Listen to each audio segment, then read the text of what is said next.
มาสูงพี่น้องผู้ปัญญาเขากูเกาะเขาเนาะวันก็ตกมันอยู่วันที่24 เดือนธันวาคมปี2020ฮะเขาขามาพบทุกอย่างกันในขายามกลางวันค่ะเนาะวันก็เขาขามาด้วยข่าวนอกเมืองอีกหนึ่งข่าวนอกเมืองได้ก็เลยว่าเป็นอันดีสนใจเกี่ยวข้องในรองปังตึกยูเครนในรัสเซียนั่นค่ะเนาะปังตึกยูเครนในรัสเซียนั่นเนี่ยตึกกันมาจำได้ถึง4 ปีอ่ะค่ะเนาะจำได้ถึง4 ปีอ่ะก็กาปังตึกกันในกู้ภัยเข้ามาเฮห้ามให้รัสเซียกึดปังตึกก็กาปังตึกนั่นก็อ่ำกึดลงกว่าไรย้อนเปือว่ารัสเซียนั่นหันว่ายูเครนนั่นไปยอมตาเตกลุ่มโหโตรัสเซีย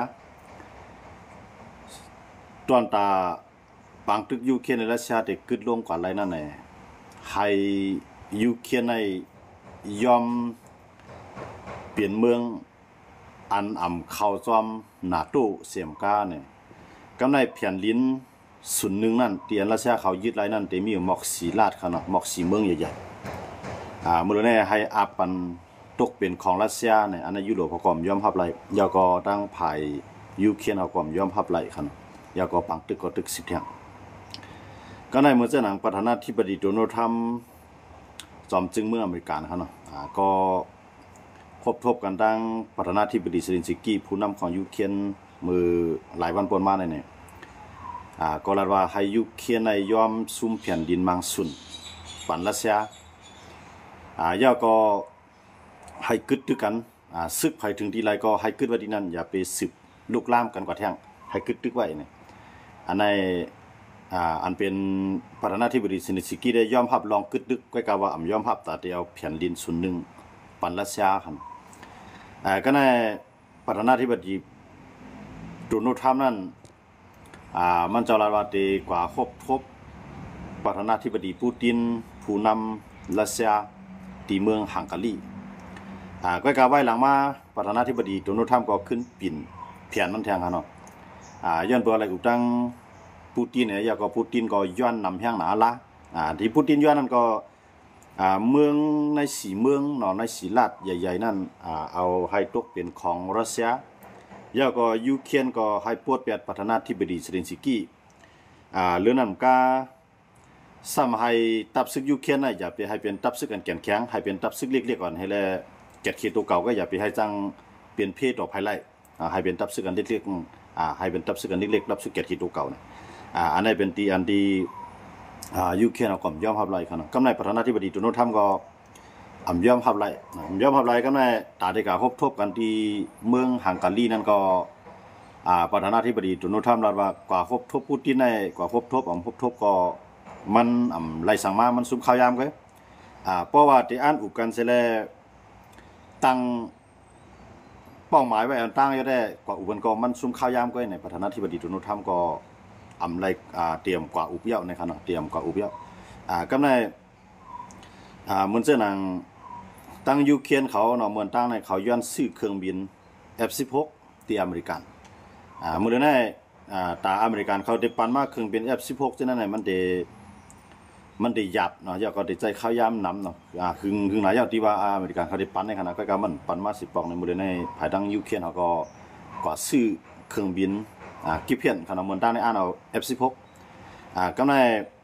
ภายดังยูเครนเขาหลายๆเมืองเนาะเขาก็หันว่าเครื่องบินกิเพียนของสวีเดนในมันเปลี่ยนเครื่องบินอันขึ้นจันขึ้นกับ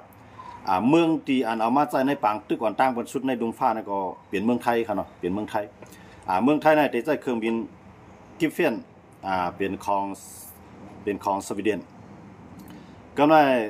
เครื่องบิน F-16 นั่นเป็นเครื่องบินอเมริกันก็กับไทยในเอาใจทั้ง2 อันเนาะมือเขาเป็นปังตึกกันตั้งกัมพูชาเนี่ยเอาใจทั้ง2 อัน1 วันใน3 ลำค่ะเนาะเขาได้ใจตึกในเขาได้ใจในปังตึกนะก็ในคำว่าในลุมฟ้าในหลายๆเมืองหันนะว่ากิฟเฟียนในนำกระตั้งแขนมันก็สูงปอกปึงกันตั้ง F-16 ในกามันก็ใหญ่เนาะก็ในสังเกตว่าเอามาใจตื้อเอามาไว้ในเมืองไหนก็ติเลยลุ่มลาการลุ่มลาด้วยถึงมันก็สูงอย่างน่ะติเลยลุ่มลาติเลยมาห่างเฮียนหละจะไหลลองนั่นค่ะเนาะกาคันมันก็สูงอย่างน่ะก็ในสวีเดนเขาทำว่า ไผเมืองไหลพอได้ซื้อเครื่องบินกิฟเฟนของสวีเดนในสวีเดนเขาเทียมบัน1กวนแต่ได้ด้วยถึงลุ่มลาปานนั้นเทียมบันมันว่าบ่มีการใช้จ่ายนั่นขนาดเนาะสังเกตว่ามันมีลองลูกซุมาเนี่ยมีลองลูกแล้วมาเนี่ยก็เขาก็ได้ส่งกวนมาจอยมีปันมันจึงว่ากิริยามันอะไรมันขาดกว่าหายกว่าเลี้ยวกว่าสวีเดนก็ได้จอยแถมมันดีในแท่งเนี่ยอันนี้ก็หมดเลยในลุงฟ้าในหลายๆเมืองอ่อนกันสั่งซื้อเครื่องบินกิฟเฟนของสวีเดนครับเนาะบอกว่าหมดเลยในยูเครนได้สั่งมายูเครนได้สั่งป่า50 ลำก็เดียวครับนะตอนตัดมาไปหับมือรัสเซียอันนี้ก็ภายในสวีเดนเขาก็พร้อมแต่ได้ส่งมาปันครับเนาะอันนี้ข้าวยามันเรียบจะเป็นปีหน้าครับเนาะเรียบจะเป็นปีหน้าในปีนี้ได้เรียบเตรียมตั้นครับเนาะได้ไรเครื่องบินกิฟเฟนเข้ามาใส่ตื้อกำไรเครื่องบินF16 อันเป็นมือ2นั่นขนาดน้องมือ2มือ3ก็เป็นไรต่างเมืองมันจะหนังเดนมาร์กเขาจะในก็ได้ซอยอาปันเนี่ยบอกว่ายุคระดับจันการศึกขึ้นกูว่านั่นขนาดเนาะมูลนิธิรัสเซียในก็เขาเมื่อจ้างเนี่ยมันเป็นประธานาธิบดีโดนัลด์ทรัมป์ครับเนาะมันหนังบางกัมก็เตียกยูเครนให้ยังไงเนี่ยบางกัมก็กว่ายุคกวนปูตินอีดอ่อนเนี่ยให้ปูตินในยอมเฮ็ดจอมขอตกลงยอมเฮ็ดจอมลองกึดตึกก็กว่าจริงมากก็รัสเซียในยอมเฮ็ดลองตัดได้กึดตึกครับเนาะเพราะเป็นเช่นนั้นประธานาธิบดีโดนัลด์ทรัมป์ก็ปิ่นเพียนมันกว่ากับมากๆครับเนาะมูลนิธิมันเกิดขึ้นถอยขึ้นเนาะลองว่าที่ให้ยูเครนยอมซุ่มแผ่นดินอันนี้มันยำลาดมา2 ปอกครับนะปอกที่1เนี่ยก็กระทบวันที่ทำเนียบข่าวที่เมืองอเมริกานั่นก็ครับเนาะที่ตั้งโดนัลด์ทรัมป์ได้ตั้งเซเลนสกี้เขาก็กระทบวันที่นั้นเมื่อนั้นได้ประธานาธิบดีเซเลนสกี้ในก็ไล่กว่าญาปูตินปูตินแต่โดนัลด์ทรัมป์ในลาครับเนาะลาเสียหายนั่นครับเนาะลาให้พอดีไอเปิ้นกว่าเมื่อนั้นก็ปางกลุ่มก็ดันยาวเสประธานาธิบดีเซเลนสกี้ก็ปอกมือกว่าตั้งเมืองอังกฤษครับเนาะเมื่อนั้นก็เป็นปอกนึงที่ว่าเมืองสู่ในเมืองได้เรียกก็สุ่มมีสังกัดได้กับต่อสู้รัสเซียเลยให้สู่ย่อมซุ่มแผ่นดินนะย้อนเมืองสู่เรียกนั่นเสียเลยตีเฮ็ดให้ปางตึกลมพับประกำ3เกิดขึ้นได้มันเป็นไรนะครับประธานาธิบดีโดนัลด์ทรัมป์ในมาเต็กเซเลนสกี้เมื่อนั้นครับเนาะก็กับประกำในประธานาธิบดีเซเลนสกี้กับทบเนี่ยประธานาธิบดีโดนัลด์ทรัมป์เลยก็เลยว่าอุปโภคกันจำใจกันก็กับการจำใจกันนั่นได้ก็มันอยู่ที่ประธานาธิบดีโดนัลด์ทรัมป์ในก่อนที่จะทบประธานาธิบดีเซเลนสกี้ในมันก็กับทบมันกับอุบกันตั้งโพงครับเนาะอุปกันดังมือถือยาก็ดังประธานาธิบดีปูตินเนี่ยยาก็ดังประธานาธิบดีโดนัลด์ทรัมป์อุปกันยาวกำไรอันที่ปูตินใครจังนั้นจังไรเนี่ยมันก็เอามาลัดในรองยูเครนนั่นขนาดเนาะเอามาลัดในยูเครนก็ว่าหลังมาก็เหมือนจังว่ามันแลบปูตินเนี่ยแลบยอมเฮ็ดจอมอยู่ลองขึ้นตึกได้เนี่ยประธานาธิบดีโดนัลด์ทรัมป์ก็ตั้งมุมมองว่าจังนั้นก็ตาเตเอาเมืองฮังการีนะเมืองฮังการีนั้นเป็นในยุโรปก็ว่ามันยาก็เป็นลูกจุ่มหันนาโต้จ้อมกันเนาะก็การมันจำใจรัสเซียเป็นเมืองเดียนรัสเซียไว้วางใจเพราะเป็นจังนั้นก็ให้โดนัลด์ทรัมป์เลยปูตินนั่นมาทบยากันที่เมืองฮังการีเนี่ยอันนั้นได้ฮังการีเขาก็พร้อมตาที่เอาผมโรมันเตรียมตียาก็พร้อมตาที่เป็นเจ้าวานนั่นครับเนาะเจ้าเฮือนตาที่ฮับตอนแขก2 ฝ่ายมหาอำนาจ2 ก้อนนะครับเนาะก็การกำลังซื้อมาในประธานาธิบดีโดนัลด์ทรัมป์ในยุคเลือกไปครับเนาะขึ้นลือแวดลองตาได้กว่าทบปูตินย้อนว่าปูตินนั้นย้อนนำแห่งหาลายโดนัลด์ทรัมป์ในที่ปันก็ซ้ำอันน่ะเนาะมังมีใน1ในอันน่ะยูเครน2มาในอันน่ะโอ้ยลีของมันเหมือนจังหนังในยุโรปเขาเนาะยุโรปเขาเนี่ยเขาเดินพร้อมได้จอยยูเครนเต็มที่ก็กะว่าคำเอาตัวเขาบางตึกต่อรัสเซียคำซื้อกูมันเปลี่ยนบางตึกลุมพับประกำ3ก็กะเขาเครื่องกองกลางเครื่องหนักเอาเงินต้องส่งมอบอาปันดียูเครนเฮ็ดให้ยูเครนมีเคียงแต่ได้รับมือต่อสู้ต่อรัสเซียเนี่ยจำหิมคาดัง4 ปีได้แล้วครับเนาะจำแห่งเลยว่าจำ10 ปีมาเนี่ยแล้วมีลองรู้ซุ่มซึกรัสเซียเนี่ยก็ตายเป็นล้านปลายครับเนาะซึกยูเครนก็ตายหลายแสนเหมือนกันทีนั้นเฮ็ดให้ทั้ง2 ฝ่ายแข่งกันไปหันดีสิ้นสุดครับเนาะกำไรโดนัลด์ทรัมป์ได้ไหว้เสปืนภาวะดีกว่าดีเมืองฮังการีอุปทบยากันทั้งปูตินนั่นเนี่ยก็กะมันเปลี่ยนหนังที่โดนัลด์ทรัมป์ยังยาก็ปูตินเนี่ยก็เรียบเตรียมเฮ็ดจอมหนังคอตกย้อนของโดนัลด์ทรัมป์โดนัลด์ทรัมป์ก็เลยขึ้นลือไปไหว้เสขึ้นลือที่นั้นขึ้นลือลองตาได้ก็ทบปูตินอย่างนั้นในประธานาธิบดีโดนัลด์ทรัมป์ก็ปิก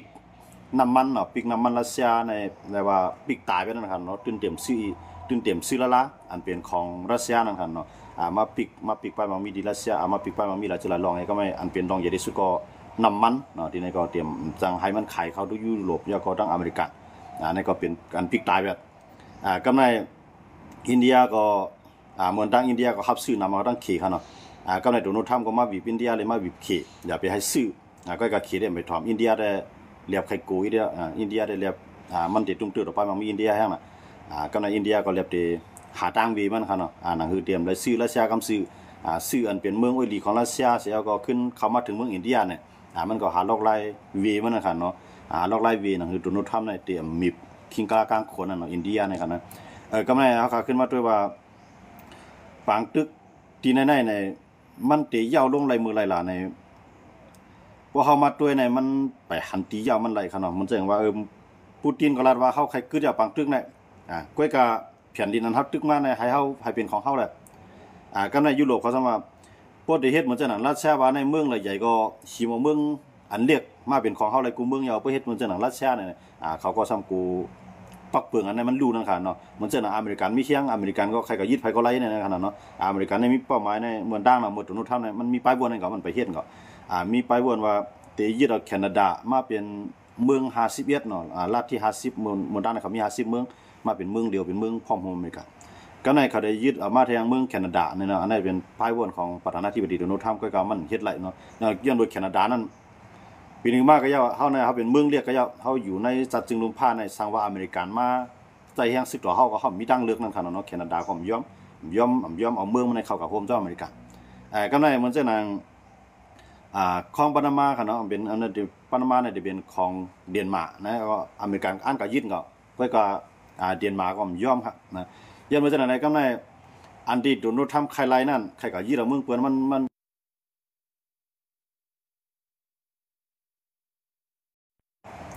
โดนัลด์ทรัมป์นั่นที่ว่ารัสเซียเขาเฮ็ดไรเขาก็ได้เฮ็ดไรมันจังว่าเต้ๆในอเมริกาในเขารู้เลยเป็นปีใหญ่ปานนี้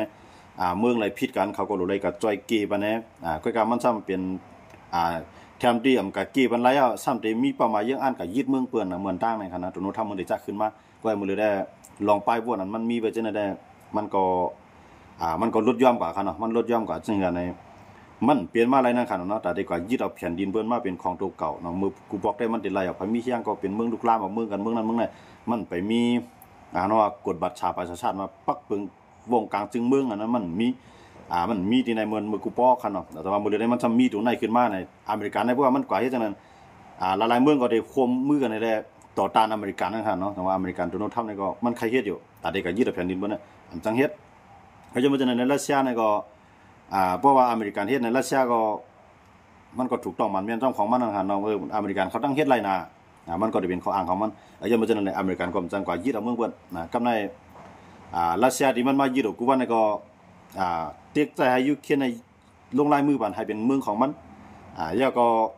ให้ยุโรปเขายุกยองยุกเอาเมืองของยูเครนส่วนนึงเนี่ยปันแล้วก็รัสเซียก็ได้ยอมขึ้นบางตึกเนี่ยก็ยุโรปเขาเนี่ยยอมสิเมืองค่ะเนาะแต่ได้ปันแฮงกำแถมรอให้รัสเซียยึดเมืองยูเครนนั่นค่ะนะยึดหมดเลยนะมันยึดมา 3-4 ลาดแล้วค่ะเนาะ 3-4 ลาดใหญ่ๆก็มันก็ดึก10เข้าบางตึกเดียวยูเครนก็มีตั้งดึกนะยูเครนก็ตึก10พักมือขับมือตึกดิก็ในเหมือนเจ้าหนังอเมริกาในเมืองตั้งประธานาธิบดีโดนัลด์ทรัมป์รัฐวัติปันเครื่องหลักๆโทมาฮอคเนาะเครื่องอาวุธขีปนาวุธโทมาฮอคกันเนาะก็ไว้หลังมาอเมริกันก็ขึ้นถอยอัมปันนะวะเครื่องหลักๆโทมาฮอคเนี่ยอัมปันเอาทำในอัมปันสิได้ก็เขาก็ปันมาเหมือนเจ้าหนังเครื่องฮิตกลางกลางฮาวในเจ้าหน้าที่ก็เขาก็ปันมาตอนตัดได้ทับมือนั่นขนาดเนาะอเมริกันเขาปันมาอยู่ที่นี่ว่ายูเครนก็ตึกที่ไร10อย่างเข้าบางตึกกว่าเมื่อนั้นยูเครนได้ไรปึ้งยิงตัวเก่านำขึ้นกูว่านั่นขนาดเนาะยันว่าในบ่ได้ใจไปได้อเมริกันในมันเกี่ยวกับเกี่ยวมาน่ะมันจังนั้นประธานาธิบดีโดนัลด์ทรัมป์ในขณะกำว่าได้จ้อยว่ากำว่าจ้อยว่ากำว่าได้ใครอุกันว่าเฮ็ดให้ก็จึงรัฐจึงก็ย่ออันเป็นประธานาธิบดีปูตินของรัสเซียในมันตื่นยอมถอมว่าตื่นยืนยันว่ามันในเป็นเมืองแห่งใหญ่ก็ที่อันยี่ละเมืองยูเครนส่วนนึงในไฮไลท์เนี่ยมันมีอย่างอ่านตรงนั้นก็ในว่าโดนัลด์ทรัมป์ถอยประธานาธิบดีโดนัลด์ทรัมป์ก็เตรียมกว่าที่ฮังการีทั้งปูตินก็เตรียมมาเตรียมยากกันเนาะก็ในอันเป็นยุโรปเขาซ้ำพึกตาได้ตึกนิวเคลียร์ค่ะเนาะพึกตึกเปลี่ยนการพึกมันไปใส่หัวลบนิวเคลียร์ก็มันเป็นเครื่องล้างนาก็มันไปใส่มันจะมีหูของมันตีมาปั่นใส่ตั้งหูมันนะหัวลบนิวเคลียร์นั่นเขาไปเลยใส่ตัวนั้นนะเขาก็พึกไว้ยุโรปเขาพึกไว้กันนะหมดเลยนะทางแฮนพึกไว้หับมือทั้งหน้ากับในรัสเซียก็พึกเขาเนี่ยรัสเซียก็หลักเครื่องล้างนิวเคลียร์ออกมาพึกเหมือนกันครั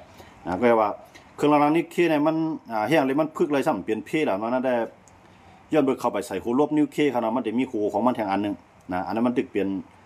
เครื่องมันก็ที่เขาพึ่งกันที่เครื่องมันหมากมันยี่ออกไรหมดก็ว่าเข้าไปใส่หูนิวเคลียร์มันนะว่าเขาใส่หูตรงนั้นแน่มันเปลี่ยนเพดอกก้นดังกำผาขนาดหมดเลยในกูภายในอ่อนกันพึกใกล้กับว่าไปใส่หูลบนิวเคลียร์นะมันจะนางมันได้มีของมันแล้วก็มาซุบใส่นะมามุนใส่มาปั่นใส่ดังหูมันนะหูลบนิวเคลียร์นะมันจะนางขี่เขาก็มือวันขอบ80 ปีของเขียวว่าเขาก็มาต่างเนื้อกา6 หมาก12 หมากให้เนาะอันเรียบในเมืองของเขานั่นกันนะต่างหูมันละลายต่างเครื่องมันเนี่ยมันก็แยกศูนย์กันนั่นขนาดเนาะแยกศูนย์กันนี้ว่าเขามีเยอะในนั่นขนาดนะมันจะหนังมาเลยในรัสเซียเลยตั้งยุโรปกันเนาะรัสเซียก็ออกมาพึกเครื่องล้างนิวเคลียร์กำไรตั้งยุโรปเขาก็พึกเนี่ยมันจะว่าบางตึกเนี่ยมันเรียบเย้าอะไรเสียสังเกตว่าห่างแหนไปวันเมื่อนามาเนี่ยมันจังเกิดเป็นบางตึกนิวเคลียร์นั่นขนาดเนาะแต่ว่ารัสเซียเนี่ยก็ออกมาพึกกำไรรัสเซียเนี่ยมันอ่านถอยบ่ถ่อมได้ประธานาธิบดีปูตินว่าจึงมาก็ตื่นอ่านถอยตื่นอ่านแต่ยึดเอาเมืองยูเครนไฮไลท์กำในยุโรปเขาก็ปีนึงมาก็ยาวตื่นแต่จอยยูเครนเต็มตียาวก่อมปันให้ยูเครนเป็นไผซุ่มต่อให้ถึงไล่จอยครึ่งดันหือยาวนานดันหือนั่งยุโรปพอได้จอยเต็มตีนี่ครับเนาะเพื่อการอย่างในยุโรปเขาเอาแห่งซึกเขาของรัสเซียกำเดียวล่ะในมันจังเฮ็ดนั่นครับเนาะย้อนเพราะว่ามันมีปักเปลืองวงกลางจึงเมืองสังเกตว่ารัสเซียก็ลุกลามมันตั้งแล้วในนอนมันจะเป็นบางตึกหนาโตเลยรัสเซียเพื่อการรัสเซียก็มันก็เย่มากนะครับเนาะหยอกมากก็มาโดนขึ้นมาบินว่าเอาเครื่องบินขึ้นมาบินมาให้เนี่ยก็การมันไปฮัดยื้อใส่ก่อนนะสังว่ามันยื้อใส่เลยในยุโรปความนั้นก่อนในยุโรปเขาในสังว่ายากกับเมืองไหนเมืองนึงก็มันตั้งหนาโตนะครับเนาะก็ในเพราะว่ามันได้เปลี่ยนแปลงตึกหนาโตขึ้นมาในรัสเซียในมันได้เหลียวพองนะมันก็ได้เหลียวพองก็ไม่แต่มันได้อยู่รอดนั้นมันมีทางเดียวกันแต่ละใจนิวเคลียร์พอใจนิวเคลียร์มาเนี่ยกูเมืองก็ยากกินเหมือนกันยาก็รัสเซียก็ได้เหลียวพองเหมือนกันจังหวะบริเวณในรัสเซียในปึงยิงนิวเคลียร์ตั้งเหลวไว้แต่อยู่รอดมันเพราะแห้งเครื่องหนักที่มันตึกเอานั่นแต่มันตัดได้เปยูเคลียร์ในมันมีหลายขนาดมันเหมือนจังหวะเฮ็ดได้ดูซุ่มทั้งสองฝ่ายก็กำลืนมากก็ได้เลยขึ้นกันเขาอยู่กลุ่มแยกมันตีง่ายๆมันก็เหมือนจังหนังหามาดเดดังอิสราเอลนั่นขนาดเนาะเขาตึกกันมาในเมืองในยกใหญ่หมดแล้วก็หามาดในกลุ่มย่อมซุ่มนั่นขนาดเนาะถึงที่เพราะอะไรขึ้นปังตึกกันขึ้นปังตึกกันกำลังอิสราเอลก็ย่อมถอนทัพซึกออกมังสุนก็ในภายหามาดก็ย่อมปล่อยตัวยืออันอยู่ในมือยาก็ขึ้นปล่อยให้คนเมืองเข้ามาในพื้นที่ในเดมันก็ถามว่าเย่ายาวเมืองอิสราเอลเลยหามาดเขาเนี่ยมันไปเย่ายาวย้อนเพราะว่าหามาดเนี่ยไปยิบกองไปย่อมวางกองกลางเพราะหามาดวางกองกลางก็ปองว่าปังตึกเนี่ยมันขึ้นลงก่อนอย่างนั้นขนาดเนาะก็ว่ามันเลยได้มันขึ้นไปโจข้าวครับมันขึ้นไปโจข้าวสังเกตว่าข้าวดังนาเนี่ยเพราะว่าหามาดย่อมวางกองกลางในอเมริกันในอิสราเอลในคาเดโฮมือในเข้าปังตึกกำเสือตุนทำก็ตื้นปืนเผาไว้จังไหนก็เดียวขนาดสังเกตว่าหามาดในอำเฮ็ดจอมหนังเขาตกลงเนาะอำเฮ็ดจอมหนังอเมริกันเขาตกย้อนยังตึกติ10 ยิบกองกลางต่อสู้ว่าในจึงหามาดเขาในเดลัยตกงะลายเนี่ยครับการว่าตกงะลายเนี่ยมันจือว่ามันเดลงงะลายกวนมอจังอันเฮาวนอันเฮาอันกวนจับปูทำวนใจเขาเนาะมันได้เป็นงะลายจังอันนี้มันได้เป็นหมากลงจักหมากลงนั้นมันได้เข้ามาอยู่ในเมืองของหามาดเนาะเครื่องบินตั้งกลางหาวเนี่ยมันได้นวดปัญหามาดเต็มตีเนี่ยนะอเมริกันเนี่ยมันได้เข้ามาปวดขยี้กันเนาะบอกว่าอย่าให้ยกย่อยเลียวไปเสียงๆอเมริกันในตั้งอิสราเอลได้โฮมมือกันที่ไหนพวกอเมริกันเข้ามาในเหมือนเจ้าหนังอาหรับเขาจะในเมืองอันจอยหามานะที่มีเมืองไหนมาจอยล่ะมันเด่มมีภัยเขาย้อนเบอร์ทางไหนย้อนเบอร์หามานั่นก่อนมันเดมาขึ้นตึกนั่นค่ะเนาะย้อนเหมือนเจ้าหนังอาหรับเขาก็ตุกฮันลีจอมหนังประธานาธิบดีโดนัลด์ทรัมป์ตกย้อน1ประธานาธิบดีโดนัลด์ทรัมป์ตกย้อนไว้มันจะมีอยู่20 คอเขาเนาะเขาตกลงเลยใจกันนะใน20 คอนั้นให้วันนั้นสุดได้ขึ้นบางตึกข้อที่2มาส่งมอบอับตู่กวนตู่ยื้อสามมาในให้จุ่มหามาดเขาว่างกองกลาง4มาในให้ขึ้นตั้งลงปองจึงปาเลสไตน์ขึ้นมายาก็ประธานาธิบดีโดนัลด์ทรัมป์นั่นตีนั่งเปลี่ยนผู้นั่งจึงยาก็ห้องเอาต่างเมืองเช่นนั้นเขามาลงตื้นล่างแล้วก็ปกป้องเมืองในขึ้นมาเป็นเมืองใหม่ขึ้นมาอเมริกันในที่ออนโฮน้ำหนักยาก็อเมริกันในอังกฤษโฮมือกันเนาะที่โคมออนโฮนี่เนี่ยกำในเมืองอาหรับเขาเมืองมุสลิมทั้งหลายเช่นนั้นก็ย่อมภาพเขากล้ามันดีโดนัลด์ทรัมป์ตกย้อนนั่นกันนะย่อมภาพยกหันดีจอมเหมือนเจ้าหนังฝรั่งเศสเขาอังกฤษเขาเยอรมันเขาอิตาลีเขาโฮมบารังหลายเมืองขนาดยุโรปทั้งหลายนั่นเลยเขาก็รับว่าให้หามาดในย่อมว่างกองกลางเพราะหามาดว่างกองกลางในเหมือนเจ้าหนังยุโรปใช่ไหมออสเตรเลียเขาใช่ไหมก็เตยุคเมืองปาเลสไตน์เนี่ยเป็นเมืองก้อนขอเขาก็ห้องห้าว่าเป็นเมืองก้อนขอก็เขามีเขาเรียกไล่ว่าให้หามาดว่างกองกลางนะอันนี้หามาดกองไปย่อมว่างครับ บ่ไปย่อมบ้างเสสังสิว่าขึ้นปิดปางตึกใหญ่ทั้งกั้มในปาเลสไตน์เอามันจะน่ะหามาดเขาในตีละยอกย่อยกวายนำเตะนะย้อนเบอร์อิสราเอลก็ตีละเอามีคออ้างว่าคำเฮ็ดจอมเขาตกลงลงอเมริกันก็ว่าเฮาสู่ก็หันเยี่ยมจะเนี่ยเฮาตกย้อนให้เมืองในเป็นเมืองกัดเย็นก็หามาดนำย่อมในอเมริกันก็ได้เข้ามาได้เข้ามันสิว่าติส่งเครื่องนักปานอิสราเอลก็คณะอเมริกันได้เข้ามาตูมันเข้ามากำซื่อนะอันนี้เป็นที่ปาเลสไตน์ในอิสราเอลนั่นขนาดนั้นในเขาอยู่ในเตียงมันยังบ่จะไหนก็ไม่ตั้งรัสเซียในแห่งแลไผ่มาเราแห่งซึกในเข้าใจ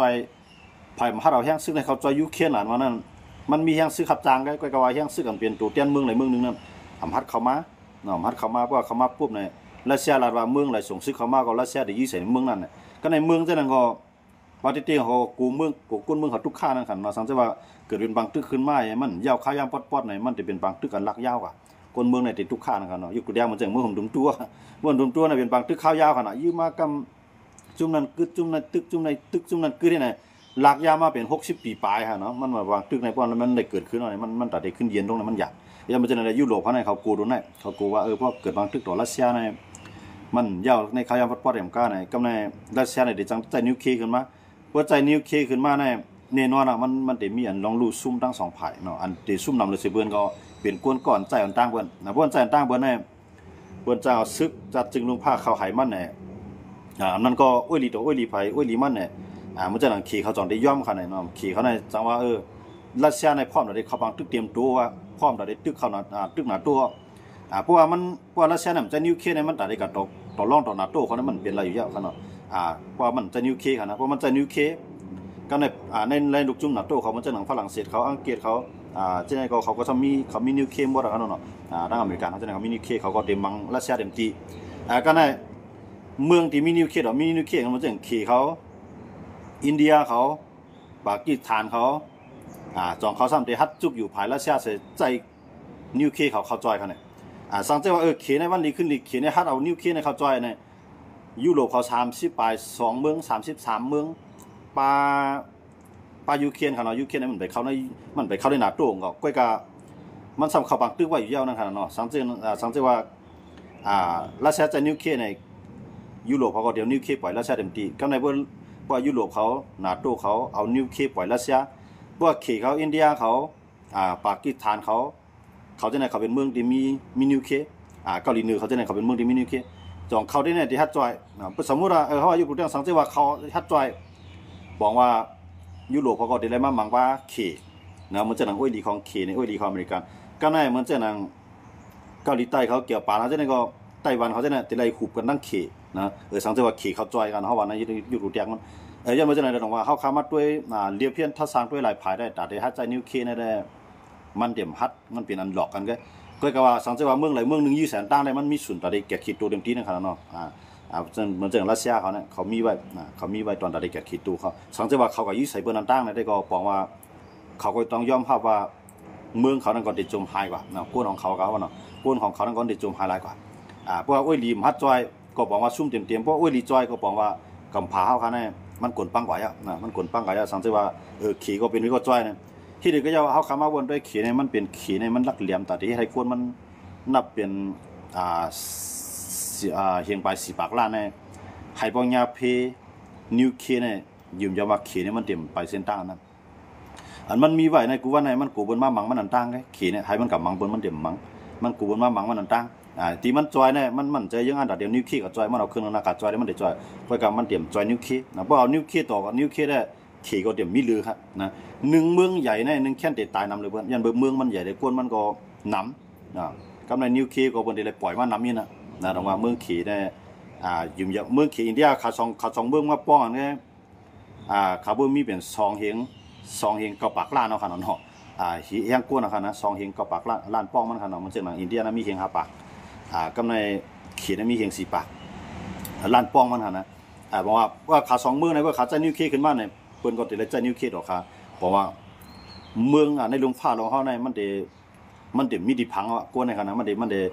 ดปนนั่งตานั่งก้อยกินไว้เรียกว่านะมันเหมือนจึงว่าสังว่าใจนิวเคลียร์ค่ะเนาะสังว่าใจนิวเคลียร์ลองมือเลยในไผก็อ่อนกันโกนิวเคลียร์ค่ะนะอ่อนกันโกนิวเคลียร์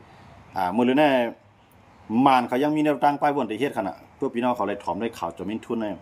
อันเขาอนุมิวครับนะเขาต้องมีแนวตั้งไปวนได้เฮ็ดขนาดนั้นนะมันจะหนังมานะเพื่อปล่อยเขากว่าที่เนี่ยมาในวันนึงจังมีค่ะนะว่าเขามีนิวเคลียร์มาในมกูกินไผว่านะตอนหลังวันมื้อนั้นน่ะเขาไปมีนิวเคลียร์นะซึกเขาก็ตึกจี้กวยทหารไงนะเขาก็ยังย่ำถอมไผก็นะในลุงฟ้าในเปิ้นว่าสังนั้นเขาจะถอมมันรู้สึกมันสังเกตว่าวันนึงเขามีนิวเคลียร์เนี่ยมันได้หายหรือเกาหลีเหนือแท้งกันซึกมันในกันนะสังว่าปล่อยให้มันมีก่อนบ่อะไรครับวันดังนาเพราะว่ารัสเซียเขาหันว่ามันห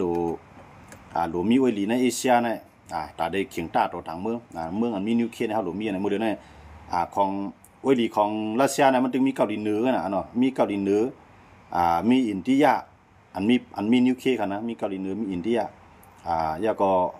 ปากีสถานเนาะปากีสถานในที่เนี่ยมันเฮ็ดก่อกูภัยปากีสถานในก็รัสเซียเฮ็ดก่ออเมริกันเฮ็ดก่อเขเนาะปากีสถานในเฮ็ดก่อกูภัยอันเป็นผู้เขียนที่แล้วมันมีอินเดียกันนะปากีสถานนะครับนะก็ว่าเมืองที่อันเป็นอ้วยดีของอเมริกันเขาในเมืองที่มีนิวเคลียร์ในนำเลยเสเมืองรัสเซียเนาะรัสเซียเขาในมันได้มีปนหลายเมืองเลยมันเช่นเกาหลีเหนือเคแล้วก็อินเดียในมันก็กว่ากูภัยเนาะอินเดียในเฮ็ดก็รัสเซียก็เฮ็ดก็อเมริกันก็เฮ็ดก็ทั้งสองฝ่ายเนาะเนาะว่าจังในเมืองอันที่ใจนิวเคลียร์อะไรนั่นแหละเมืองอะไรใจตั้งก็บอกว่าเมืองนั้นยกอยู่ไอ้ไกวเซิงนะครับเนาะแต่ว่ามื้อนั้นมันเป็นนิวเคลียร์ตอนตัดไปตอบเปิ้นไงสังเกตว่าเปิ้นยืมมันตั้งได้อันนั้นได้ตอบได้เต็มที่ครับนะครับสังเกตว่ามันก็เดี๋ยวว่าให้เปิ้นยืนตั้งบ่ยืมเปิ้นตั้งล่ะมันก็ได้ว่านั่นแต่ว่าเปิ้นมันยืนตั้งมันเป็นไผพิษนั่นขนาดเนาะเปิ้นยืนตั้งเป็นไผพิษเปิ้นก็ได้ขู่เปิ้นมันกำเดียวว่านิวเคลียร์นั่นได้มันเป็นตาเกียรติขีตูนั่นคือเปิ้นเตรียมฮัดยื้อเอาเป็นตาหลอกเปิ้นก็ให้เพราะว่าฮัดเอากับใจนั่นได้เฮาคำมาด้วยเลยมันจังยูเคลียร์ในยูเคลียร์ในรัสเซียมันนะมันลัดมาหลายปอกครับว่าได้ใจนิวเคลียร์ค่ะนะก้วยกำจังใจนะเพราะว่ามันใจมาปุ๊บนี่ก็มันใจว่ากับตุ้มตื้อต่อยูเคลียร์ไงมันได้ตุ้มตื้อยุโรปนะยุโรปเขาก็ได้ตอบขึ้นเพื่อจะนิวเคลียร์นะแต่ว่านิวเคลียร์ในไปฮัดใจก้อยกับว่าหางเฮียนเนี่ยหางเฮียนแต่ได้มีมันนำได้เดียวนะเครื่องนั้นนิวเคลียร์เนี่ยมันจะหนังขี่ก็เฮ็ดออกดิ๊กหนังเก่าขนาดก็ยังเลยได้ขี่ได้ยินว่าเขาที่มีหมอก4 ปากลูกเขาเนาะขี่เนี่ยที่มีหมอก4 ปากเนี่ยนะมันก็ไปขึ้นอเมริกันเขามีเป็น5 เฮียงเขาแล้วนะรัสเซียเขามีเป็น6 เฮียงแต่ว่าอันนั้นเขาขาดตัวข้าวมันกันเนาะเขาว่าเนาะอันนั้นมันก็เตรียมข้อมูลก็เตรียมแตะต้องยังไม่ใช่อะไรนะว่าเขาขามาด้วยในปางตึกตั้งยูเครนเลยรัสเซียนะเนี่ยไปฮันตีเสียงสุดมันเลยนะตึกยื้อกันอยู่ขึ้นวันฮะก็ในอเมริกานั่นแต่ได้มาห้ามในอเมริกานั่นก็คัดใจเต็มที่ครับนะอเมริกานั่นคัดใจให้ยูเครนยูเครนก็ยอมแฮ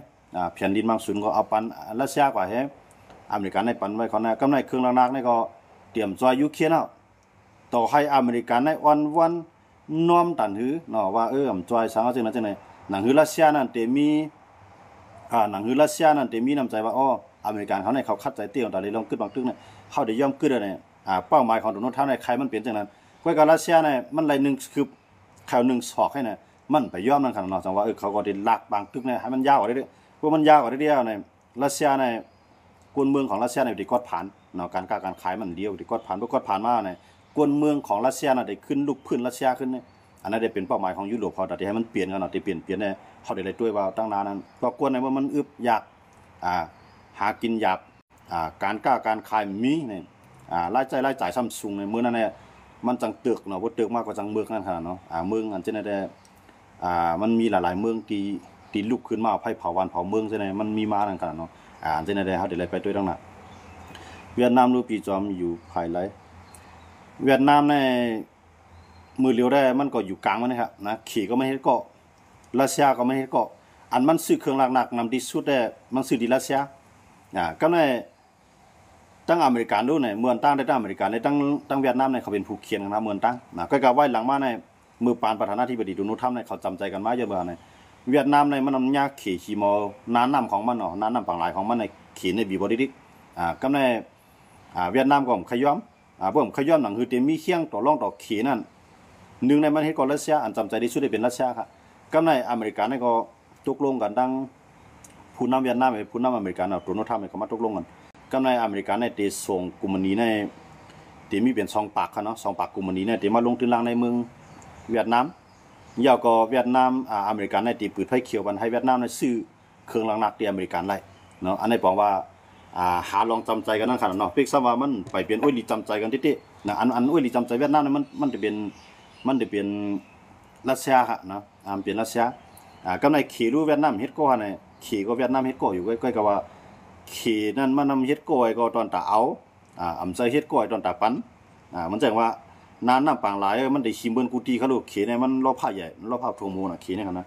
ชิมตั้งกอดด้วยติ้วยุยตั้งอย่างนั้นเขาว่ากอดสิงคโปร์เขาเนาะตั้งเจียปานเขาก็หิมกันตั้งเกาหลีใต้ได้ตั้งเขก็หิมกันทำในตั้งเวียดนามได้เขก็หิมกันก็ในอินเดียเลยเขยำหิมแผ่นดินกันก็ในทางฟิลิปปินส์เลยเขก็หิมกันเนาะแต่ว่าอันไรที่มันหิมกันตั้งเขนั่นมันก็ได้กับปึงอีน่าอเมริกันเขารัสเซียเขาเหมือนในกัมพูชาเนี่ยมันมีมหาอำนาจใน3 เมืองขนาดนะในมหาอำนาจในมี3 เมืองมาพวกมาเหมือนนั้นขีเนี่ยมันแห้งใหญ่นาลาวเนี่ยเหมือนนั้นเกี่ยวปานเขาเกาหลีใต้เขาในตาได้ตอกก้อนดอกขีเนี่ยมันเปลี่ยนไรนะเพราะว่าเมืองต่อเมืองมันเปลี่ยนไรแต่ว่าเกี่ยวปานเขาก็ได้จานอเมริกันเข้ามาเกาหลีใต้จานอเมริกันเข้ามาเนี่ยก็ในเหมือนนั้นเกาหลีเหนือรู้เนี่ยเกาหลีเหนือเนี่ยมันฮิตก็ขีได้ใจอยู่นะกล้วยกา